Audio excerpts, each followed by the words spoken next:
Hello everyone, that Manga Kid here to do a little bit of a different video. Today I'm doing a graphic novel review of La Perdida. This is by Jessica Abel. It is a Fantagraphics release. I have the comic book editions, and it's 5 comic editions complete. But I believe Fantagraphics also has an all-in-one, an actual physical book that contains the full series in it. I found these at my local comic book store and thought that I could only see this front cover, and I thought it was absolutely gorgeous, knew nothing about it other than this cover is gorgeous, and I bought it.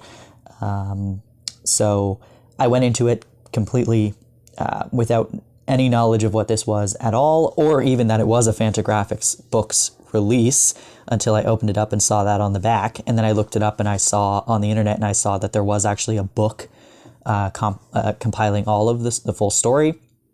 But anyway, I think these covers are beautiful, and even if I didn't enjoy the series, I'd be happy to have it for these gorgeous covers. But our main character's name is Carla. She lives in Chicago, and it is 2001, but she is telling us basically her story of when she illegally moved to Mexico for about a year in 1999.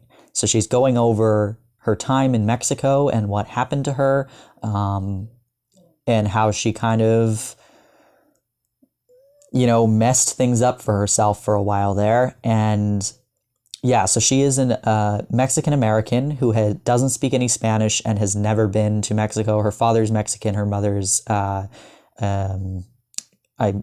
Caucasian American. And so she decides one day, I guess she's tired of her life in Chicago, tired of America, and just goes, I'm going to go to Mexico, and I'm going to be one of the people there, and it'll be great.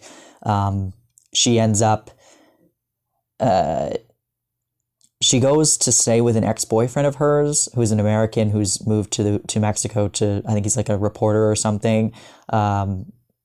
She basically tells him that she's going to be there for a week or so, and ends up just kind of moving in with him illegally, and basically she got a one-way ticket and then just didn't go back to America.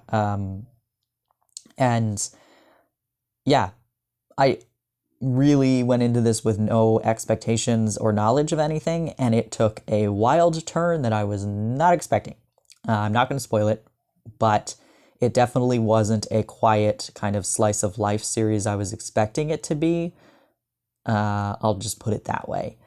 But yeah, it's pretty good. The writing was a bit interesting, but I feel I don't know if it was intentional that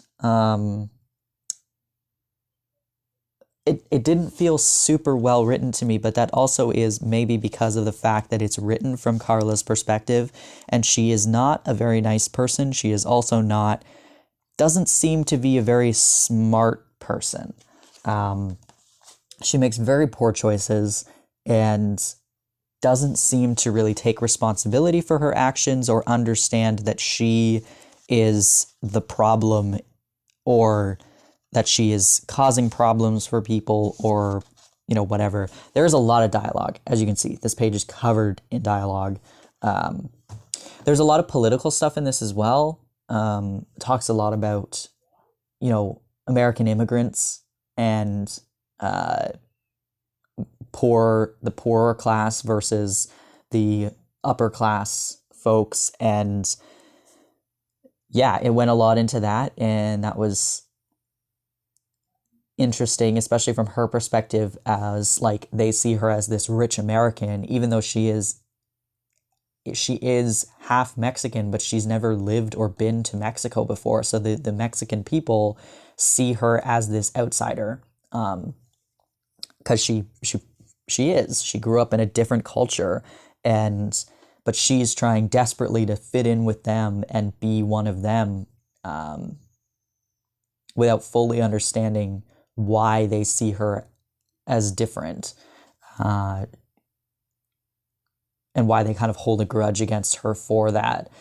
It's very interesting. It is an adult series. There is a bit of sexual content in here. Not super explicit or anything, but it is there. And there's a lot of swearing and stuff as well. The other thing too is there is a lot of stuff that's like written in Spanish.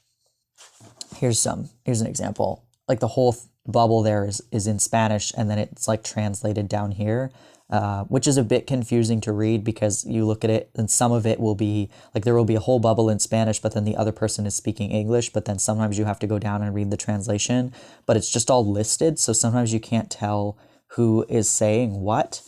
So that's a bit confusing, but it wasn't the end of the world. All in all, it was an okay series.